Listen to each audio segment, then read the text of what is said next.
I will say, if you want the OEM brushed pedals, which my car doesn't have because it's a turbo model, I'm swapping them because I like these better, and I don't like the aftermarket where you have to screw into the plastic pedals.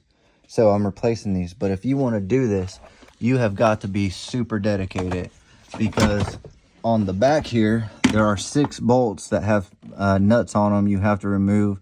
You've got to go under the dash. I have my transmission out, changing the clutch to an FX 350, and you have to remove these lines. Well, I don't even know if you can get to them if the transmission's in, because they are stuffed up there. And there's a clip right there for the clutch that is extremely difficult. You got to have a small screwdriver to get to. And this hose right here goes to the brake line, and it is a one-time use only eared clamp. And so you have to have that tool and replacement clamps, which I have.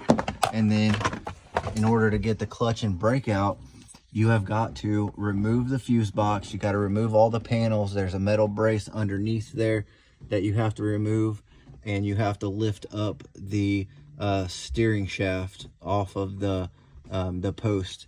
If you don't do all those, you will not get these brakes out, or the pedals. It is extremely difficult, and if you are just a bolt-on type, you might want to bypass this. But I just wanted to make this video because I reached out to many people and no one seemed to know exactly how to do it, because no one has done it. Most of you guys already have the Abarth model, which is super cool. I don't. I have the turbo model. So I'm just changing the pedals because I like them, and I'm changing all the interior to the Abarth stuff because obviously it's better. Most of you guys don't have to worry about this, but if you do, I hope this video helps. And if you have any questions, feel free to reach out to me.